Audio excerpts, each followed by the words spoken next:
We do consulting in digital signage. Our kind of slogan is, all we sell is good advice. We don't resell anybody's products. We don't add margin on things. We don't take finder's fees. We just try to get people oriented properly.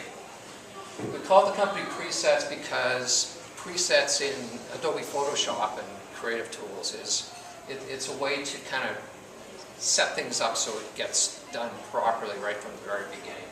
And that's what we do for digital signage. We try to stop the mistakes before they happen, and God knows you can make all kinds of mistakes in this space. It seems simple, but it's not. So at this point, you're probably wondering, what the hell is digital signage? It's this sort of thing. Your digital screens replacing printed materials in a lot of cases. So when you go to Tim Hortons, you'll see as many as 5 digital screens now instead of printed menu boards. They're doing that because it's less cost to do it that way, and they can change things for the day. It works in a spreadsheet now. It didn't used to, but it does now. It's this sort of thing, TTC platform in Toronto with advertising. That's Toronto Airport. Big ass 105-inch plasma screen. I think that thing costs a lot of money. Big what? Big ass. It's a technical term. It's this sort of thing that's in Mark's warehouse, and that's actually driven by a Burlington company, AdFlow Networks, which is just up on the South Service Road.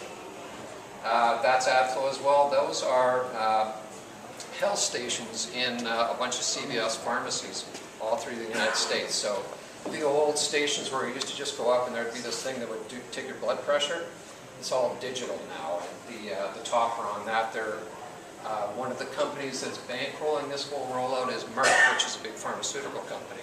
So they get it. They can get in front of a whole bunch of people with their over-the-counter products. It's this sort of thing. This is a pop-up store in London. It's called the Boxcar or Box Park store or something like that, right around the Olympics site for Nike. This sort of thing, London Stock Exchange, that's a Canadian product. Christie Micro Tiles, they're little display tiles. They're awesome products, and they can shape them in different ways. And it's this sort of thing. This is a Montreal company. So instead of a little paper tag beside a telephone when you're going into a wireless store, they've got an interactive digital screen so you can actually page through, and it's mapped to their planogram system, their inventory management system, pricing system, all those things. So when you go into a cell phone store and the people working there have no idea how much things cost, they can't tell you about the phone or anything else, this thing does that instead. Very nice little product called Microsize. So what digital signage is about getting the right content on all kinds of connected screens.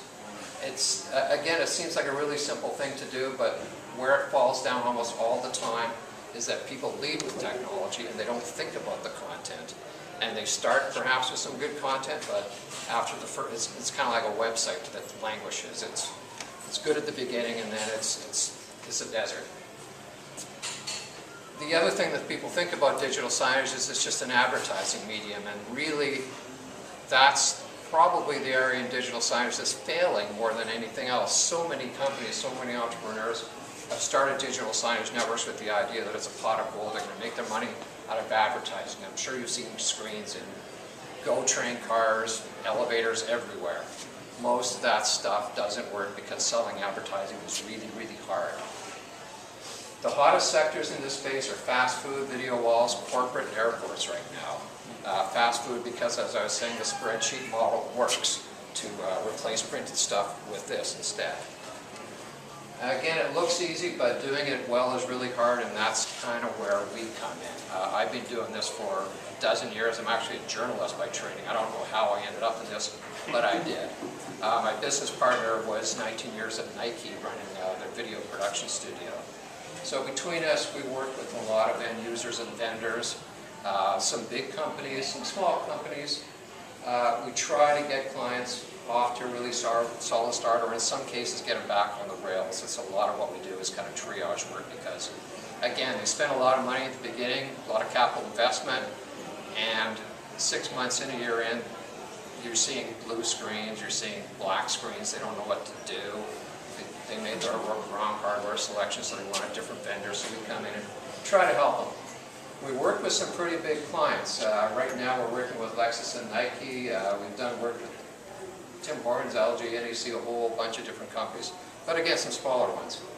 The engagements vary. We do everything from sanity checks. I just did a couple of those last week in Montreal with companies that were planning on doing different things, and they just wanted to talk to us and find out, are we insane to be doing it this way, or are we on the right track? Or sometimes it's long-term hand-holding. And that's about it. I also write a blog. We were just talking about blogs called 16:9.